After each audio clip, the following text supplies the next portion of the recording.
to type it out. First person to type out wins 5k. The origin of Valentine. Yeah, who is typing? I people do want 5k. 5k is too small.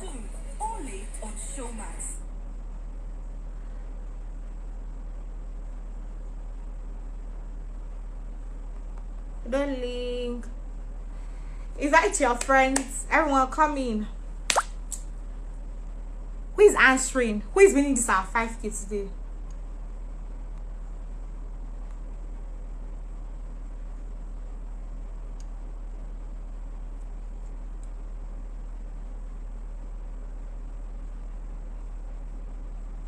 Okay. Yeah, so I'm about to invite our guest speaker. Nobody's answering. Okay. Now I'm my 5k. Keep going. So today we're talking about spending. Should the spending habit of your partner matter? And our guest speakers would be the Oludapos, right? To know them is to know that they are loved. Like there are this kind of people that will be doing, when you see their post on IG, you'll be doing, hey God, when God I beg it thee, because they will make you really excited and love literally. They will make you love. So right now, I want to invite them to the podium because I need to let you people know that. How do you know that I'm a Jesus baby? So I'm about to invite them to the podium. I didn't hear yet. I can see my Andromeda people. Hi Tolu Kazim. Hi Tombara. Hi Tofumi. We have a question. If you win, you get 5k. What's the origin of Valentine? Nobody has answered. People don't want 5k. Or shall I keep my 5k to myself? Who is answering? Okay, 7 on dot. Who is answering? Origin of Valentine. Oh, you can type it as a comment. Let's know.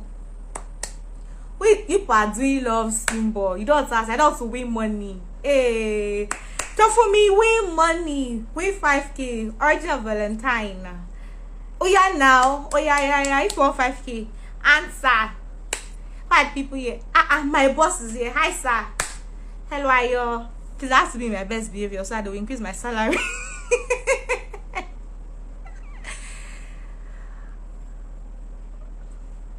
You are ready. Answer is not to be having the Tolu Kazim answer is not plenty ginger. Oh yeah, be answering. Is that busy too hard? Thank you so much for joining in. We are happy to have you. We're happy to be here. You guys, brief introduction. If you want to fall in love, just go to their page. You don't do, God, I beg it. God, please help me. Because we are going to have so much fun. I literally stumbled on your page. Like, I think when the proposal video came out, I'm like, who are these kids couples? Like, this love should just reach everybody. Let's go around, turn by turn. Thank you. All right, thank you so much for joining us. We're very, very happy to have you. But before we start, we have a game. I know that two people say the two shall become one, but whoever wins, the audience will decide the winner. But whoever wins, we will credit 25,000 to like each of we. If it's Oyin that wins or Tolu that wins, we'll credit 5,000 to the Optimus. Wow. Okay. Right. I know this shall become more, but please just indulge us. Okay, so the audience will be the one to choose, right? So the game is very simple, very, very simple. Both of you would give each other pick up like you have you have like 2 minutes. 2 minutes to who your partner, like great pick up line. Whoever blushes the most, and then whoever the audience would decide who had the most touchy pick up line. That's the winner. So are you guys ready? Who started first? Right, so we win this. The gents first. Okay. So who is going first? He's going first. Okay. So, you don't laugh, don't smile, so he doesn't win. Just frown. It's impossible, you know. All right. Okay. All right. So I'm supposed to pick up line. This is harder than I thought. Because he didn't pick me up, I picked him up. on! Wow. Yes, I. I don't know. We believe in you. Let me just play along. Okay. Are you? We can't really hear you though. Your voice is sounding far. Okay. You can hear when your voice is... Okay, yes, it's better now. Okay. Babe, are you? Okay, no, of course. You know, it's not babe because No, I speak up line. do you mind removing your AirPods? Your voice is sounding far. I can hear Oyin very well, but I really can't hear you. So. Or maybe it's together. Okay, yes, it's better. Yes. it's better now. Wow, this is better than I thought. Pick up line while waiting. Drop Rema for us.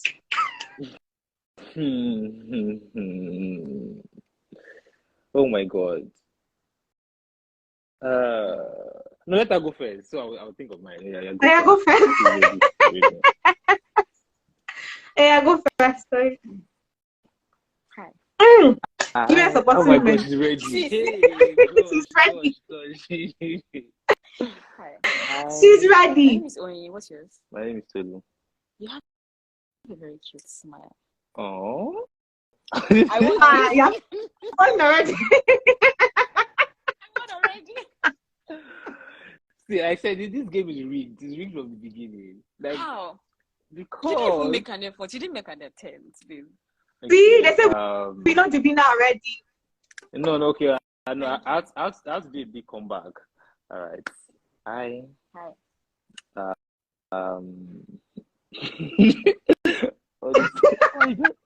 How I give you straight face though? Okay.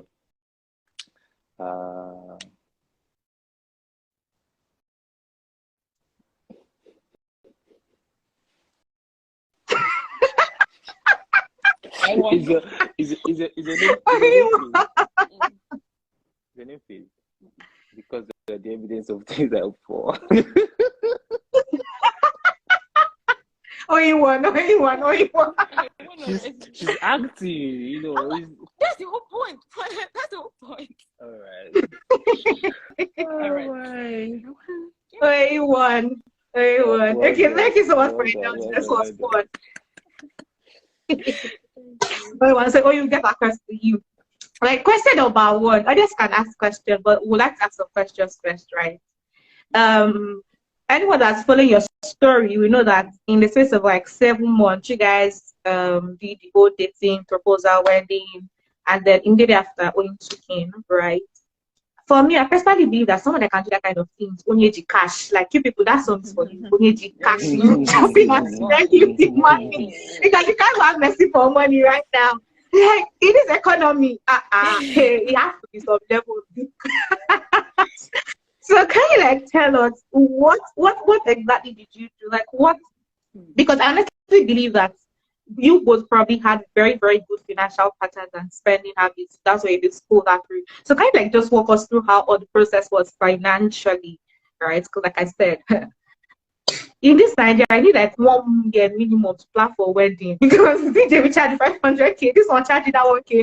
So like how you guys did that, really, it's mind blowing, and I honestly believe that everyone can learn from you because you need to have been very wise with your finances prior, even before time, right? To have been to pull that through, and it would not have occurred if one party was not wise financially and the other party was wise financially. So please, do you mind like walking us through how the financial process was? Like what you looked at? Did you look out for certain spending behavioral patterns before you now said to go ahead? And then was it easy? All of those details, like just help people through. Because then if somebody here now that wants to marry but is looking at finances and say I cannot do it, you probably encourage them right now. Okay, for someone that is, thinking of finances before proposing, or you want to know your babes in Lord of the Rings. Ha. No, because how do I put this? You actually never get there before getting married. Like before getting married, is that the right thing to say? The thing is, okay, if God forbid you have a loved one that has a terminal disease, and you think you don't have that money, when it happens and when it comes to it, you find the money. Do you understand? And that's what people don't get. That's why you see people waiting, 5 years. These are people that could have gotten married 5 years ago, but we're not there yet. We're not there yet. Because things keep getting expensive. So when do you think you're going to be there? When do you think you actually achieve that financial stability? Yeah. When something actually happens, you have the money for it. And your first. So just to chip in on that, because this happens mostly to guys, and they're saying, why you're not married, or I'm not financially stable, I'm not buoyant, I'm not there yet. And the truth is, what does that mean? Because if you're waiting to have a particular amount in your account before you make that move, by the time you have that amount, you realize that the price of things have gone up. So it's being realistic with where you are and building a lifestyle that is consistent with where you are. So let me give an instance. I think for us going into the wedding itself, we told ourselves that we don't want a big wedding. We told ourselves we don't want a big wedding. So know your capacity. Of course, know your capacity. Our wedding might be big for you, and our wedding might be small. Compared to what you want to do. So know your capacity and plan accordingly. Yes, absolutely. So I think that's first thing is just be sincere with where you are and build something consistent to where you are. If you want to do a Ben and Just scale of wedding, you want the whole world to come to your wedding, then you know that you have to wait till you have the money to do that. But who says you whole world to your wedding? Why can't you stand to where you are? If the only reason why you're waiting is because your finances is not there, you've been dating the person for 2-3 years, you're sure you want to spend your life with this person, all other things align, you have a job that is at least giving you a recurring and consistent income, then plan around that. So I think that's just one important thing that's helped us. We're realistic with where we were and what was ahead of us. That's another important thing. Having a partner that understands your financial capacity, financial position, and is willing to actually team up with you to agree that because of this and that, let's go your direction. So that's very important. And that for that to happen, it means that you're both open to each other with what you're earning. So if for instance, she doesn't know how much I'm earning, or she doesn't know how much I have in my account, I don't know how much she's earning, I don't know how much she has in her account, it'll be difficult for us to both plan together and agree on what to do. So the fact that we're both open with each other regarding our finances, it helped us to build the same goal, help us to have the same work towards the same target. So we're both open with each other. This is how much I am earning, this is my capacity, this is what I can do, this is what I can do. All right, thank you very much. You've mentioned something right now that just piqued my interest, right? Be open to each other about your finances. But if we're being honest, we've seen stories where someone is open to a partner. Okay, let me ask, right? First of all, at what point do you get open about your finances with your partner? Now, this is not even married, and then even in marriage or before dating, right? Because we've seen stories where a lady will probably open up to a guy about what she's earning, and then suddenly ego rises, jealousy and all of that, and all whatnot, and certain things occur, or vice versa. The woman is envious and then feeling like, is it because you're the one bringing money? So, did you exactly look out for certain traits before being open about your finances? Because I honestly believe, like you said, that's the bedrock of even making wise financial decisions. Like, did you have to check for something particular before you knew that, okay, I can be open with this person about my finances, or it's just like what you guys say? Absolutely. Let me tell you this story. I think I have a story for this. I remember the very first conversation and going that ad. I posted something on my Insta story, just like I always do. So it was a question. I said, are there ladies that still want to be housewives in the 21st century? That was the question. And many people were responding, and some were like, no, God forbid, I must make my own money. Someone said, more Yahoo girl lifestyle, to marry a larger. There were different responses. But our response was, she was like, see, she wants to be a present parent. She wants to be, she wants to have time to raise her children and to raise a family.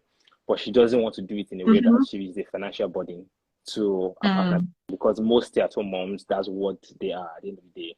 So she said that she's making the right financial decisions to be able to view towards that, saving culture, having a business and all that kind of thing.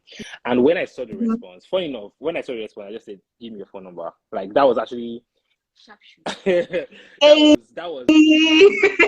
was what got us actually talking, because I saw someone that was self-aware, and I saw someone that was intentional, and someone that was wise in that regard. So that foundation, ladies, please, to jotting down, be wise when you're just talking to man, you can be the one. So that foundation, helped us to see that this is someone that is thinking about that aspect of their life. This is someone that is conscious of this, and that was the bedrock for us to be able to have that conversation. If someone already says, they're making that decision, I want to know, okay, how are you going about it? How is that going? So you can have conversations about finances at every level of your relationship, and sometimes you don't have to be direct about it. For instance, you are with someone that every day they want to always eat out, and they want to always eat out every day, and they're obviously not in the financial place to do it, because every time they eat out, they want you to pay, or they make exorbitant well, there are two sides to it. Some people can't afford, some people can actually afford it. They're just thinking to themselves, but because they feel like, oh yeah, this guy's tracking me, why shouldn't he spend on me? So some people don't have the money. Some are just selfish and just want you to lavish your money on them. Yeah. But I think I made that point to just say I made that point to just say, when you look at the person's lifestyle, there's a lot you'll be able to say, where do their money always go to? When money matters come up, how do they respond? I've seen some guys that when you bring up money, they just become edgy, they just become, angry, they just become. So it's when money matter comes, not necessarily from you, even from people around them, from their friends to their family. How do they respond? What's their, are they sad? Are they angry? Are they happy? Are they even optimistic about the future? What are their money goals and things like that? So all those things will help you just know where the person is and whether you can have that conversation with the person. So Thank you very much for that. So second question, it was literally from a thread, right? I don't know if you guys saw it. It was towards Valentine's Day, the week before, and rather the weekend before Valentine's Day. So two people were dating, right? And then they were saving together. Then the girl broke it to go and buy human hair. She broke it to buy human hair. It wasn't a need, but to be fair also, it was her money. Like, it was a part of his savings. Now, there have been several school of thoughts. I'll share a school of thought and I'll share mine, and I'll just leave you guys to share what you think about it. So I'm not being biased. Right, so some people believe that this is out of her money.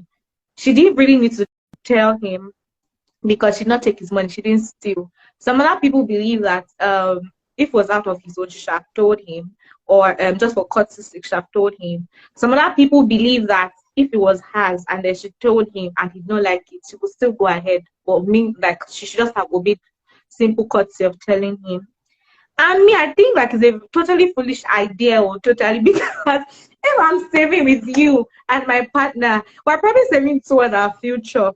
And I just honestly believe that it means that you are somebody that has oju kokoro. Okay, for those that know, you might have big eye. You have big eye, you cannot control yourself. Because the human hair was not a gift. It's not like you didn't have other wigs to wear. And then you broke these savings that were saving for our future to go and buy human hair. So it means that if we're going to even have joint account or whatever, I cannot exactly trust you or trust that the money that is there is what's there.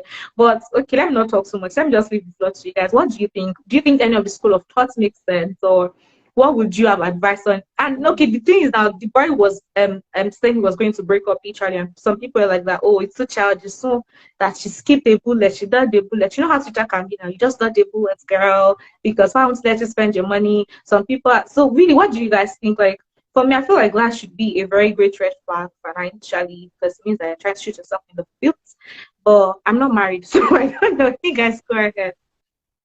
See, it's a red flag, and it is, if that's the only reason he has to break up, then it's a good enough reason. Because that person is selfish. You shouldn't even okay. It's not just your money. If, for example, okay, they are dating, but I'm going to use us as an example. If I have my money, of course, and I can spend it however I want, to an extent. But if I'm going to go as far as buying a bone straight, for example, if I want to buy a bone for example, I'm talking 200 and something, depending on the length and all of that. I can't spend that amount without telling my husband first. Not necessarily asking for his permission, but just let him know that, oh, I'm spending this so amount of money, this exorbitant amount of money on so item. It just keeps you accountable. It shows that you respect this person. And I don't think it should apply just to marriage. It should apply to a regular relationship as well, a dating relationship, I mean. Because why would you, I'm saving money with you. You are a fraud, you are a scam, you are a thief. To be able to do it's not me being angry. He should come for you. He stole his money. He does it. It's not. It's just facts. Yeah. So if that is the ground, it is a very strong ground for breaking up. Let me add to this. And I think, like she said, she has her money. He has his money. That particular joint savings was for a particular purpose. I'm sure they had defined the goal. And like you said, I didn't see the trade, but the goal was for their future. We're saving this, maybe for our wedding, or for us to rent our apartment, or for us to whatever. It was a joint goal, meaning whatever they were spending money on has to be something that affects the two of them. Has to be something that benefits the two of them. So if she wanted to buy air, she could have bought it from her own personal savings and not from their joint account. If for whatever reason she doesn't have enough in her personal savings and she needs to maybe urgently or something, it's as simple as saying, boyfriend, I know that we're saving towards this, but I need to just take this out for this, but I will maybe refund it or whatever. And it shows a lack of discipline. You want to be with someone that when you agree on something, you know that you can commit to it, to the future. You know that, like, when push comes to shove, if for whatever reason, I'm not even, like, I'm out of the picture, or like I have to travel or something, I can still trust that whatever plan we make, we're going to come back to it. So it shows a lack of discipline on our part, that we both agree to something, and without even informing me, without telling me, we go ahead. I would say I wish every dating partner would marry. Of course, it applies not in marriage, but when you're dating, you're already practicing it. I wish every party can see that marriage is a unifier. Two of you are together. So the things that you had the liberty of doing when you were single, you committing to dating someone. It's even a thing of, you don't. These are things you have to do even while you're single, before you even enter a relationship. You don't get married and all of a sudden discipline enters with you, or like, you are getting married tomorrow. You are not disciplined yesterday, and you think, once you are married, you just I think the point I'm trying to make is the fact that whatever I do now affects my partner. Yes. So before, while I was single, I could just empty my accounts to buy a new smartphone or buy a car. Once I'm married, I can't do that anymore, because now it's no more my money; it's now our money. Because even this is not even talking about joint accounts. This is even talking about your personal account. It's just like saying, you know what, I can maybe go out tomorrow and skydive without parachute or something. Say, after all, it's my life, it's my body. It's going to affect somebody. If I injure myself, if I get bedridden, my wife would have to pay the bills. She will have to stay by the hospital, whatever I see. So everything I do affects my partner, even to the things that are not necessarily joint. So even how I spend my personal savings still tell on the relationship. So it's that couples need to have that oneness. We are together. This is not a case of your money. This is now this is our money, this is our life, this is our future. Because marriage unifies us. So it's important. Thank you very much. Someone is saying, if when you don't trust your partner spending, the mandate should be both of you have to sign. Do you think that should be necessary that you sign? Basically, you see people going this far because of people like the story you just mentioned. You understand? Which is actually very reasonable. If you feel like, if you open a joint account in the bank, you can't withdraw. Okay, you can't. I think you can withdraw. I'm not really sure. There are instructions. So there's one to sign. I think there's a limit to the amount you can withdraw. No. It depends on the instructions. So there's one to sign, there's two to sign. So it depends. If you have a joint account, one person can sign. So it can be either to sign, or for both. both to sign. So maybe for her to be able to take the money without him knowing, that means it was the instruction he gave is either to sign. I think what I would say is people might not agree with their statements, but why should you marry someone you don't trust with your resources in the first place? That's a very You know, point. Do you if you guys have to, think that? Why do you if marry someone you don't trust? yeah, like if you have to always, you know, take Sorry to extra say, measures, sir, but it seems like today you're going to break lots of relationships. This statement you just made. No, so Why should you? so the truth is, I think to a large extent we've dropped the standard in who we date. People just date just so that they won't be single. People just date so that they'll get Valentine's gift. People just or just date because of pressure. So to settle for, like, you're constantly watching your back, you're constantly stalking your partner. You don't even have peace of mind. You're constantly checking the spending. That's you're going to do that forever, for God's sake. And this is not just you, this is the future of your children. Like, your mind is someone that you're not sure that they will use the savings of your children to gamble or something. Like, it's a problem. So why set yourself up for that future when you can decide, and which is why we have to come back to prioritizing things that are important. You know, you just care that the person is fine and has a big bomb and, you know, knows how to do fine makeup. And that's what people. And you don't, and you don't. That's what people do. Yes, and you don't care about their saving. Yeah. They just abandon. You are shaking tables. So. Yeah, so I don't see why you should date someone that you don't trust. And of course, it's not to say that we are at different stages in our financial growth and everything. So, but the question is the person even aware of the fact that, like, you're dating someone that you know probably has an history of gambling, but now has realized it. But because they've gambled for the last 10 years, it's not something they can just automatically just stop. You know, but are they aware and are they putting measures in place? For instance, if I have gambling problem and I still have my ATM cards, I still have the password to my. If I have gambling problem, I'll say, see, you know what? Pay my salary to my wife's account. I won't have my ATM, you know, like, let her be the one that controls the spending and everything. That shows responsibility. So if you're and accountability. If you're someone that spends a lot, my husband actually is spent. I will not say spends a lot, but he likes to buy some things that are not so necessary. Yeah. And he sends, okay, we have a card. It's actually my card, but we use it for, you know, house expenses and all of that. So he sends money to it part time. This is what we are buying. This is what we're buying. So we only buy necessities. So these are measures that you can actually put in place, you know, to help prevent yourself from what you're trying to get over or what you're trying to control, the bad habits you're trying to control or get over. Okay. Let me just chip this in, right? They have a book that they recently released. I think it was Story that released the book. First two people that just download Optimus right now, filling their account details. I'm filling and create an account. I just type that they have created an account. You get the book. So we'll pay for the book for you and then just send it. Thank you very much. So the third question would be, how can you identify when your partner is a financial risk to your relationship?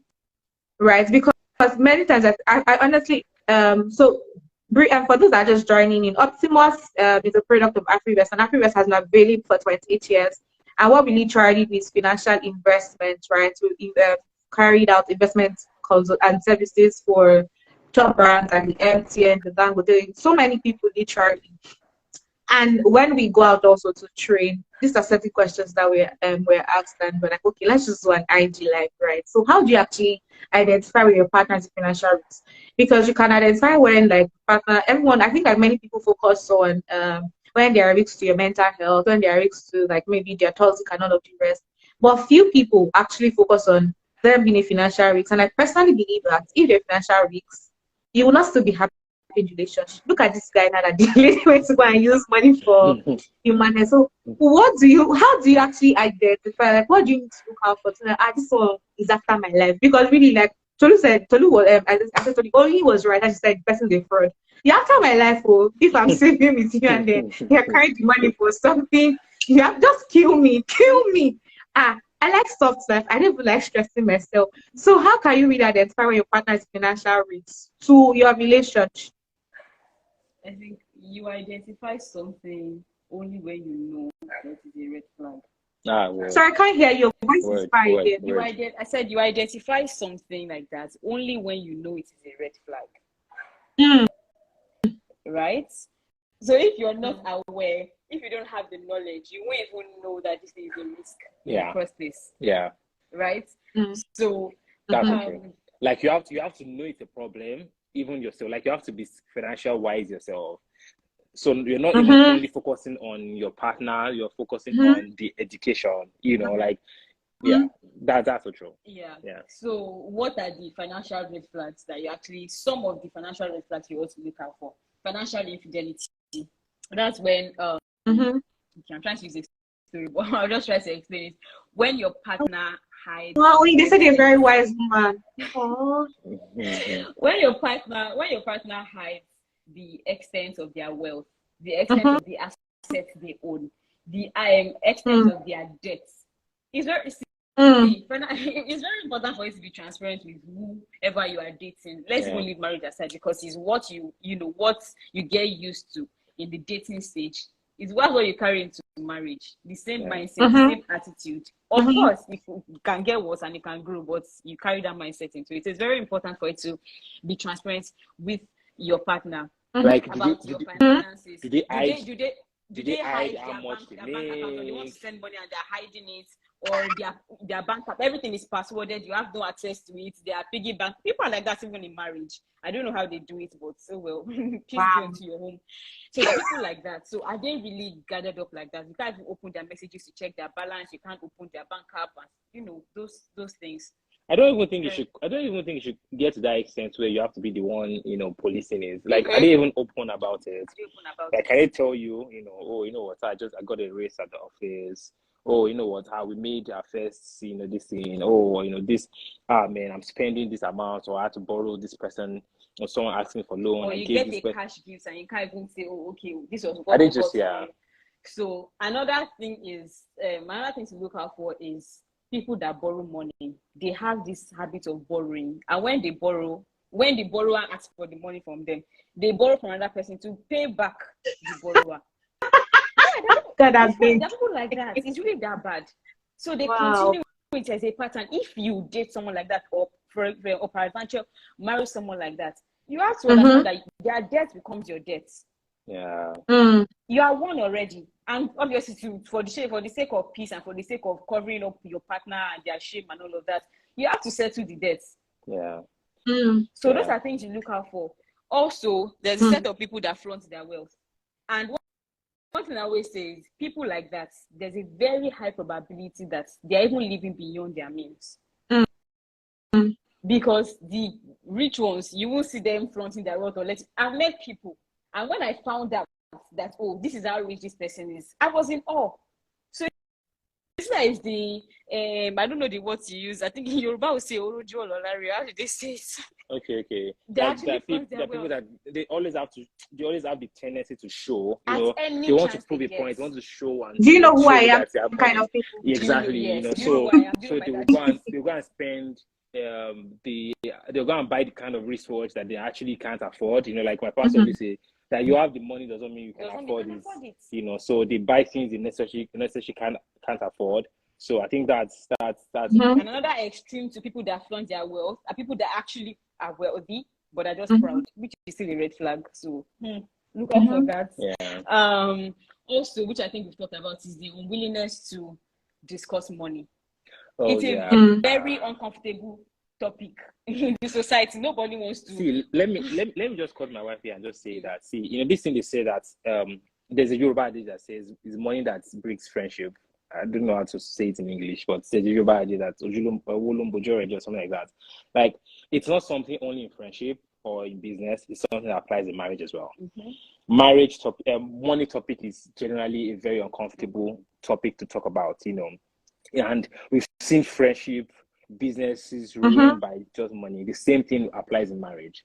It's not independent of marriage. So you have to make sure that you're with someone that is open enough and free enough to actually discuss money.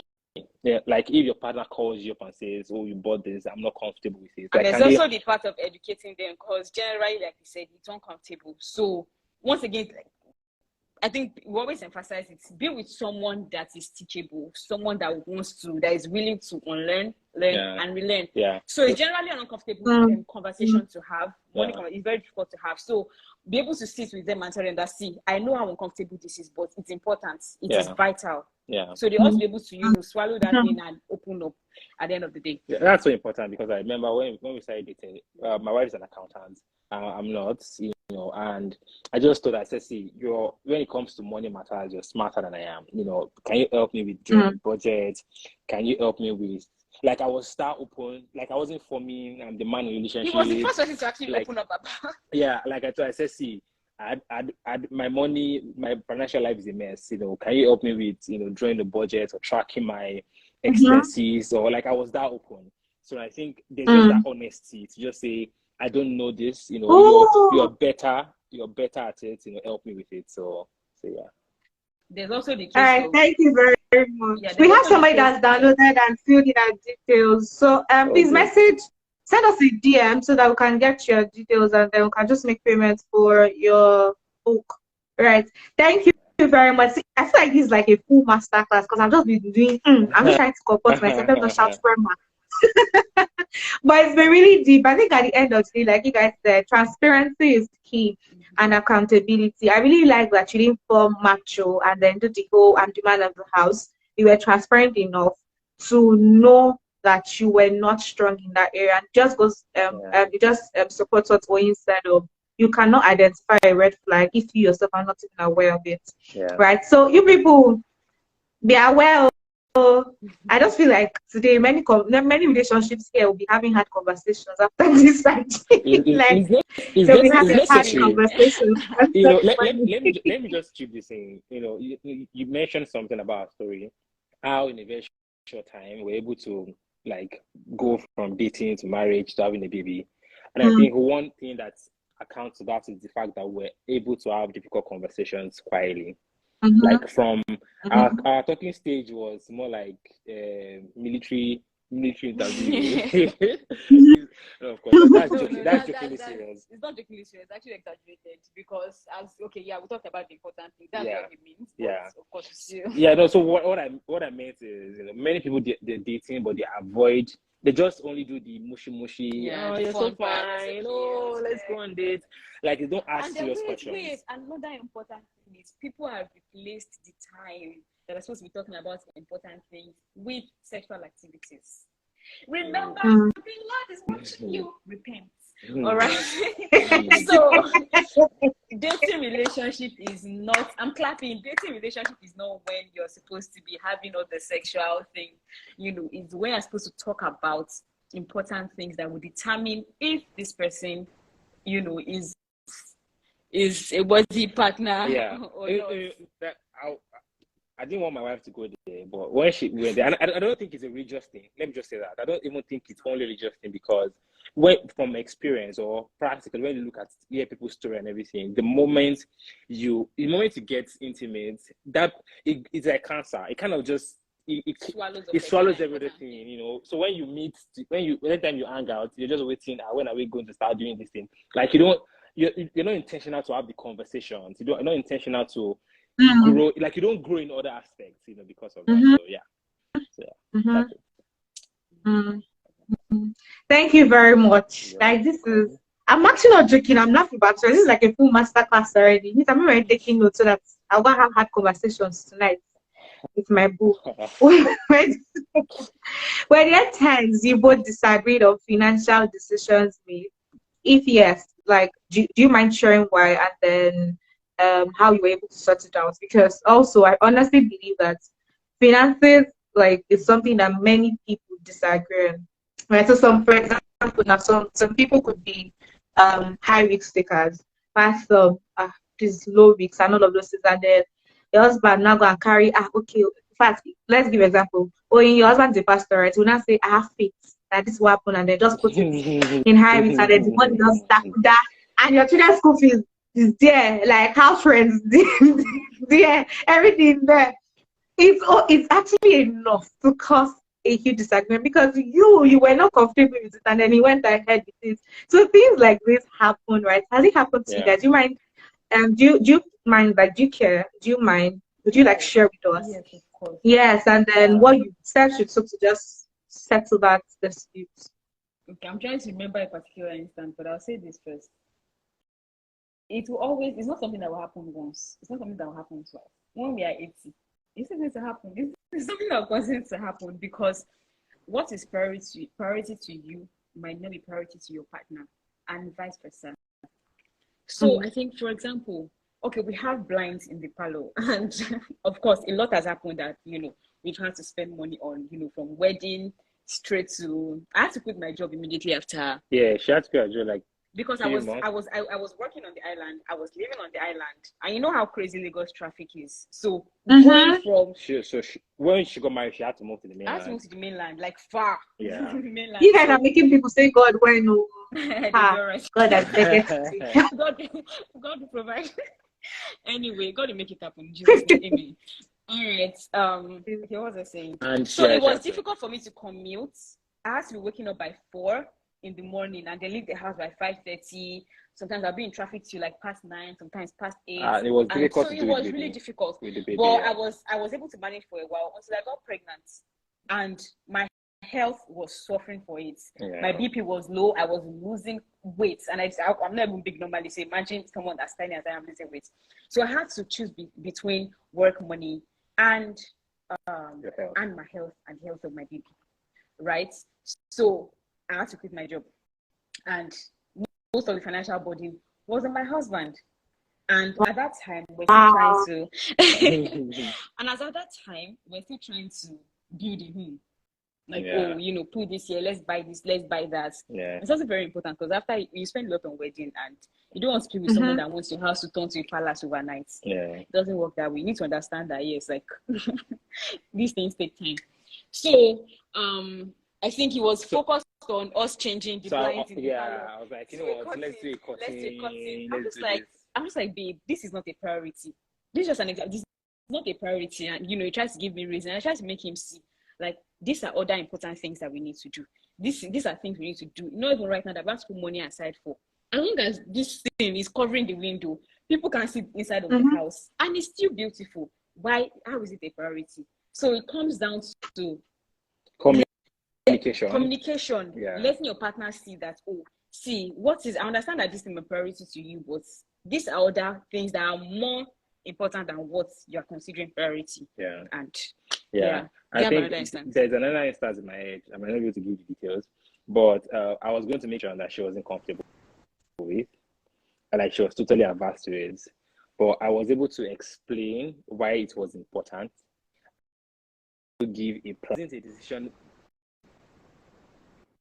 that wasn't a blinded decision. It was a risk, but it was an informed risk. So my ability to be able to explain to her, to say, see, this is why this thing is important. This is why. And I like that you said it was an informed risk. Yeah.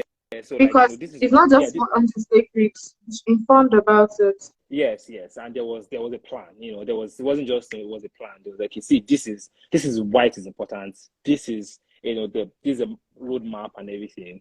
She was able to see that, and even though she wasn't comfortable with it, but she agreed to it regardless, because of it wasn't just a blinded risk. So I think that was another instance in my head. So generally, many times in relationship, you will both be at crossroad or loggerhead when it comes to making a financial decision. But your ability to be able to communicate, just the way you make decisions about every other thing, and make each other see. And of course, not one person forcing a decision over the other person. Like the instance of the blind she gave, if she said, no, you know what? If I say, oh, no, I'm the man of the house, it must be done. The fact that she gave me an advice, you like, don't date someone you can't take advice from them, or someone you can't listen to. Just say, you know what? Whatever I say is the final. I was logical enough, even though I wanted it, but because she gave me a logical reason, I said, okay, you know what, that's fine, we're gonna wait. So I think the mere fact that we are always able to talk through everything and see each other, even sometimes the initial conversation might not necessarily be smiley and cordial, but over time we're able to walk through it and get to an agreement. So yeah. So marry your own person. That's just the marry your own person. That's quite exciting. He's marrying someone that understands that has the mind of Christ and understands what it means to love like Christ. I think that's actually the Oh, the tell me a pastor. That's telling me a pastor.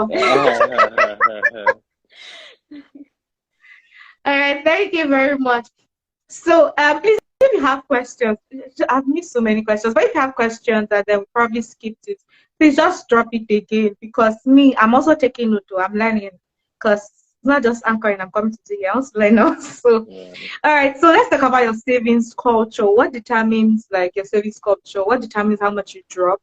Do you do the 50-50 rule, or as man of the house, you drop 80 and then because she needs to be a baby girl for life, she'll not drop anything. She'll drop 5. Like you know what is a spec, and then just seeing when you just see soft life, soft life written all over her.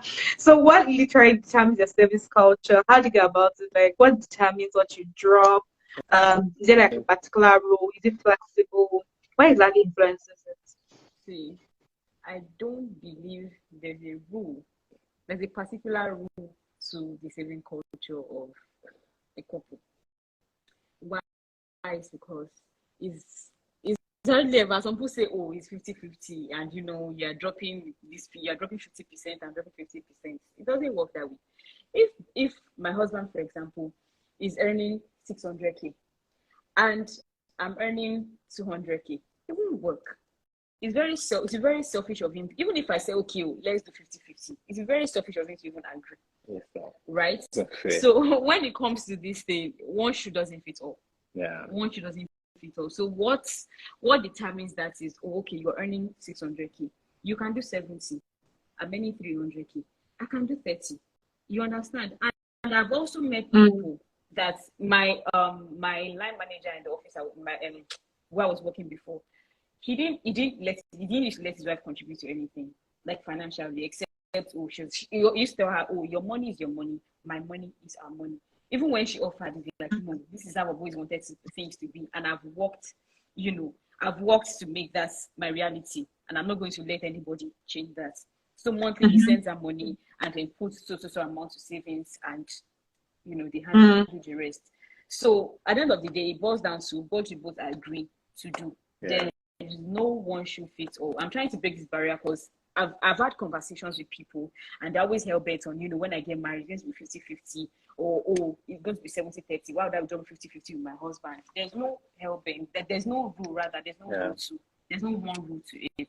Do what works for both of you. Yeah. Right. Yeah. Just to add to that, the question, like, there's so many sides to it, and just imagine normally like one of the partner. Okay. So imagine everything in the house, your grocery, your bills, you pay it from a joint account, then that's a different case. Imagine normally different partner and does different aspects, maybe somebody pays, for power from there. Like what you want to do is, at the end of the day, you don't want the weight to be overbearing for one person, because at the end of the day, you're helping each other. So you're helping each other. So you want to make sure that the burden is not too much. So in the case where maybe the husband is earning $1 million and the wife is earning 100k, so normally, like, even if the wife wants to contribute, the man should say no, because he's buoyant enough to bear both their burden. And of course, this is not to make, I know that women will just say, oh no, do you know what I mean? I can't bring to the table. I'm not responsible. No, like, it's just us being realistic with the situation of things. If you guys must do percentage based on your income and not based on what you want to contribute. So let me give an example. Okay, you know what? Let's save 20% of our income. So the husband is earning $1 million. Maybe let's reverse it. The wife is earning $1 million. The husband is earning 300k. So if you're saving it 20% of your income, that means the husband is going to save 200k. The wife is going to save 20k, and that will still be consistent with what they're earning and won't be feel overbearing, as compared to say everybody must drop 200k every month. So if you're going to do, because sometimes there's need for structure also. There's need for, say, you know what, we're going to only spend, 10%. We're going to spend 20% to keep us accountable. Because sometimes some people just leave things to chance, just leave things to vibes and inshallah. And at the end of the day, they can't even like keep track. So just say, you know what, we're going to do 10%, we're going to do 20%. Yes, if all your earning is 20, even if all your earning is 20K, just to build that bit, save 10% of that, your 20K. That's 2,000 naira. Keep it, put it aside. What that means is the day you're earning 2 million naira, you will have built the capacity, you will have built the discipline to be able to do 20% of the same 2 million because you're able to do it when you're in 20K. So I think that's one thing that will also help. Thank you so much. And at the end of the day, I think I'd just like to add that every relationship should thrive on love and not, rigid rules and mathematics. Yeah, that's important. That is what will make us going from saving 70-30 to my partner being 100 because I had to quit my job, because love is there. And it's not just about mathematics. So that's actually very important. Yeah. Like if it was built on mathematics, then to be a problem when she had to leave her job. It means I would have forced her not to leave her job, even though it wasn't comfortable with her health. So. Thank you very much. What I can get from what you people have said so far, it's mainly understanding and genuine care for your partner. Absolutely. And what will bring that also will be communication, because you really need to understand the financial position of your partner first before you're able to make that decision. Thank you very much. So last question from our side before we leave it to the audience. See, people are taking notes. People just come and start masterclass. Let's attend. How would you advise couples to deal with financial infidelity? Oh, wow.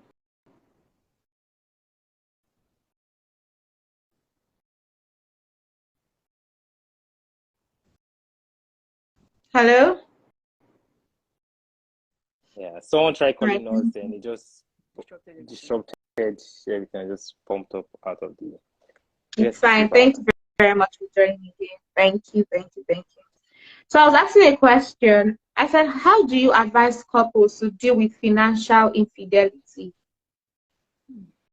Because it's actually something that is crazy, and many people overlook it and like it's not just money, just forgive. But if we're being honest, when you've hurt me deeply, and because financial infidelity has to do with trust, it has to do with several other things. I will not look at you in one way. Like, can I really trust you? Again, going back to the story that trended, that lady now, how would, if I have her partner, like how would you advise him to deal with financial infidelity? Okay.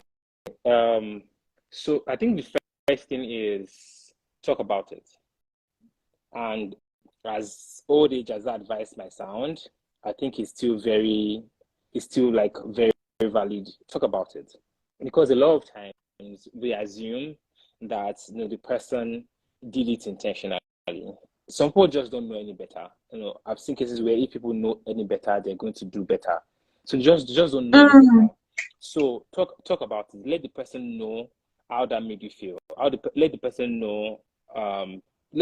Just express yourself with the person. This is what you did. This is how it made me feel. I'm not comfortable with this, and now see how they respond. Is it a knowledge issue? Are they just intentional? Are they just wicked? So talk about that. Have conversations about it, because at the end of the day, there was something you saw that made you date the person in the first instance.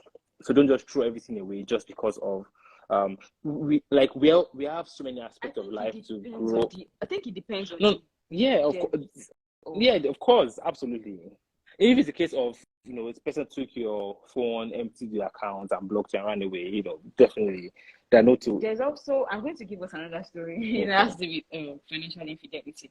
Two people were saving together, of course, and it was a lot of money, enough to sponsor them abroad. So I can't hear you. Can you hear me? Yeah. I can hear you now.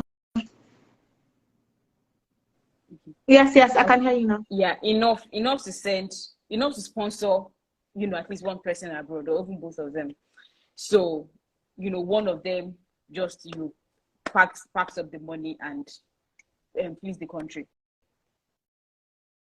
So in that in that kind of situation, What would someone do? What do you want to talk about? No, obviously, there's some cases that is extreme. There are some cases that the answer is break up. There are no two way to it. Even not just break up, there are cases in which, take the person, like use police to carry the person. There are some cases that no, absolutely. There are some cases that is criminal, Like, of course, there is money we're talking about. Someone defrauds you, someone maybe steals your identity, to do something fishy. There are cases in which you need to take legal action against the person. So it depends. It still depends on the context of what the situation is. But we've also seen cases where the person was just sincerely ignorant. The person is sincerely ignorant or didn't know any better. That might not always be the case, which is why what my wife said earlier is so important. Of don't be naive yourself, because we've seen cases where the person will literally manipulate you and gaslight you and just prey on your ignorance. And I've seen case, imagine I just bring a document and I say, oh, my wife signed it. So what am I signing? I say, don't worry, just sign. And you don't know that you're signing away your entire life. You get? So don't be ignorant yourself. Be aware. So there are different ways you handle different things depending on the situation. There are cases in which this person needs to seek therapy or counseling, and they need to work on whatever it is. Let's say they have a case of addiction and you're not aware of it, and now the addiction, you just realize into the relationship or the marriage that this person has a gambling problem. So at that point, you're married. What are you going to do? Are you going to just throw them away? Are they open to seeking help? That the first thing is probably you just, if they're open to help, like I said, take away all their gadgets and everything, sign them in therapy or counseling session, and see that if they're actually consistent and, going and showing actions of growth, then why not? So I think it depends on the severity of the case, the different ways. Some cases you need to carry police and throw them in jail. And there are cases in which you just help them through it. So yeah, like what you said, if you're already married, what will you do? That's very important. Yeah. So that's why it's important to be with someone that's like look before you leave. Yeah. Even if you didn't look before you leave. Okay, you look before you leave, but you didn't see this particular thing. Yeah. That's why it's important to be with someone that at the end of the day, this person is willing to learn. Yes, let me put this in perspective. I think it was my pastor that says this a lot, that marrying someone is placing a bet on the future, is gambling in the future. Yeah. Because the truth is we're all going to change, we're going to grow, we're going to experience different things in life. But what will help you put that bet on the future is the foundation on which they are built on. So I know that this person is generally an honest person. This person is an honest person, this person loves truth, and the person is sincere, then I know that no matter what happens in the future, the foundation will always help, trace or address the issue. So which is why at the end of the day, you want to date someone or marry someone that is honest with you, someone that is truthful in everything. So yeah. Thank you so much. And I said last question, but please let me ask one more. And it's based on something that Lady O had said before on how you sort of inherit your partner's debts. Now, I want us to look at it in two ways: as someone dating and then as a married couple. And I want us to look at it at on the extreme end, just so that people know where to put it first. So, for example, you had mentioned somebody that probably has issues with gambling. It's somebody that wants to change, that can actually change, right?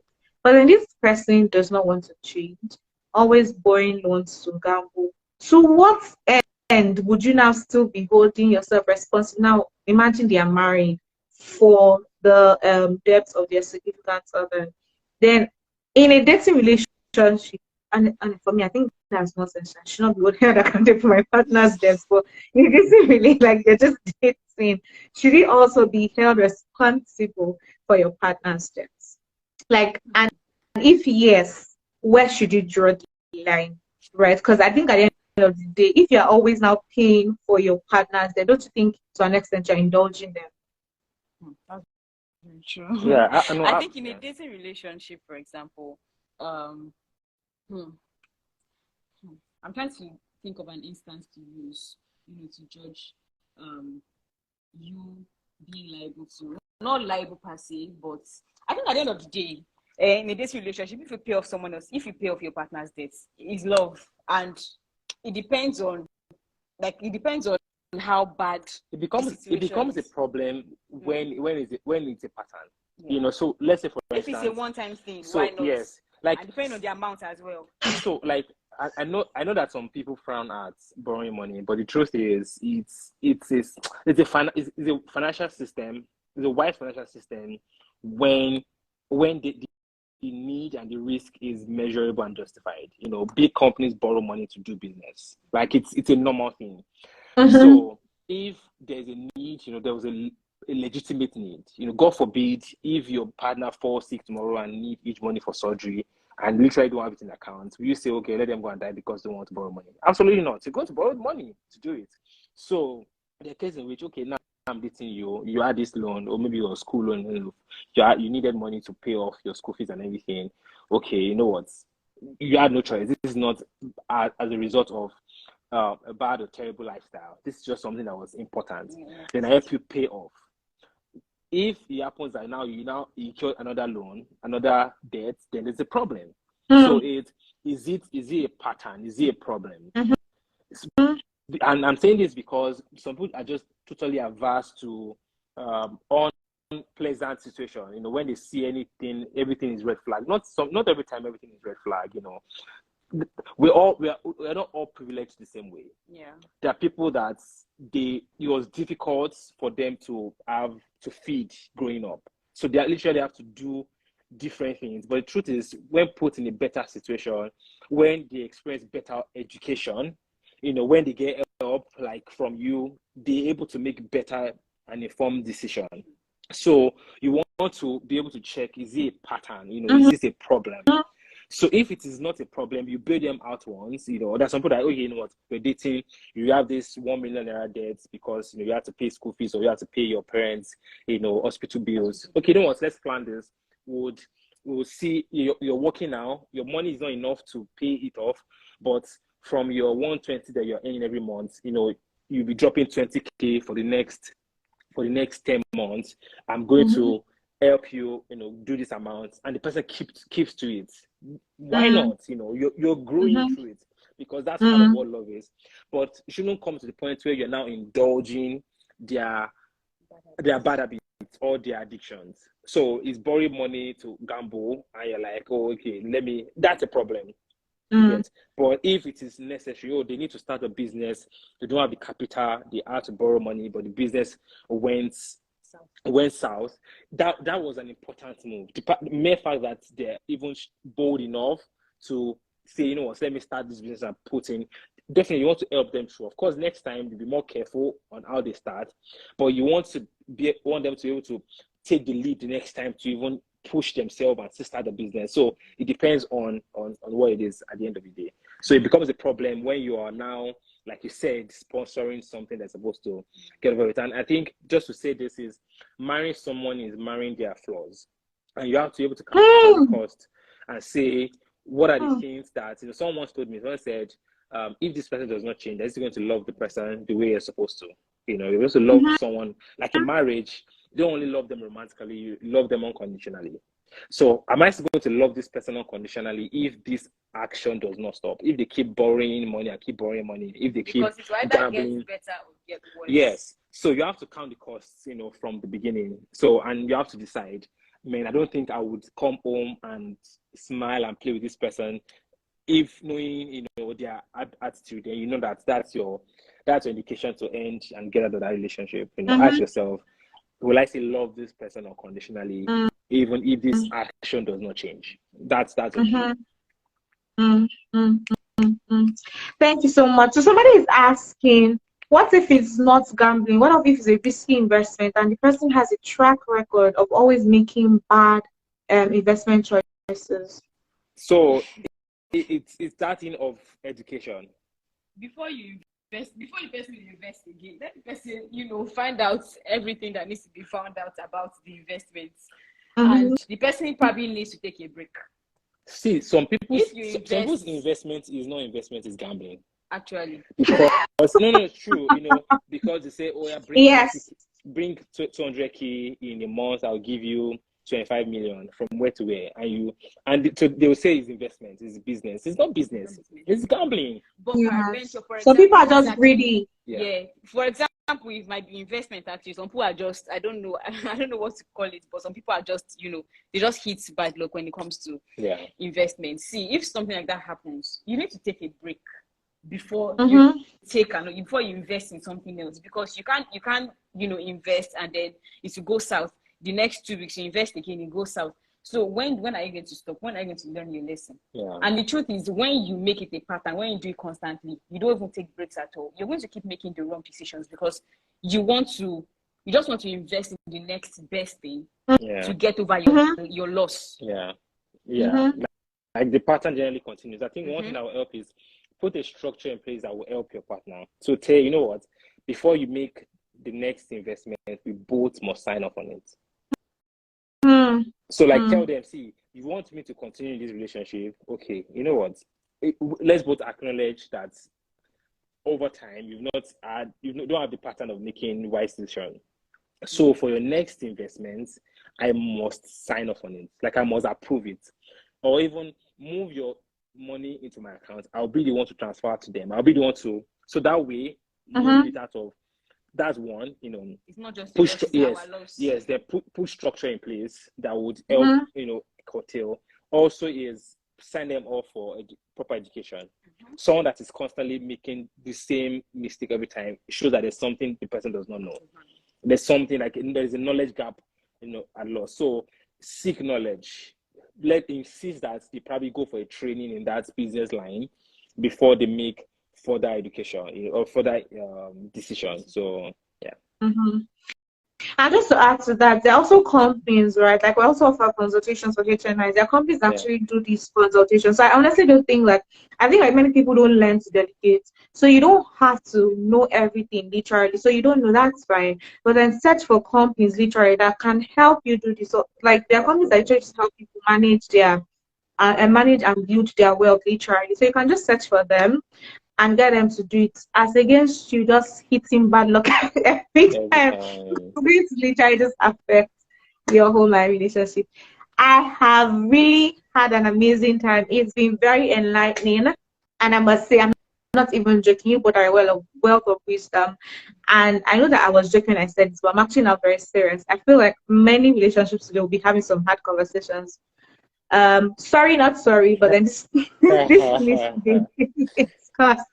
Literally, this is to be discussed. So thank you so much. I'm very grateful. Who has some? If you have more questions, you can actually just request to join live. Let's see your face, and you can ask your question. One person has gotten the book. We need a second person so that we can actually pay for your book and the answer.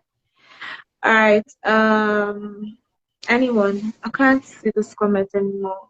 But if you are here, please let me know if you can see the comments and just text me. All right. Thank you very, very much. Well, I have one question. I know that was not one questions I said I was going to ask, but you've been talking so much about communication, trust. What would have? Okay, let me put it this way. Many people want to communicate, but their partners do not exactly understand how best to communicate to them.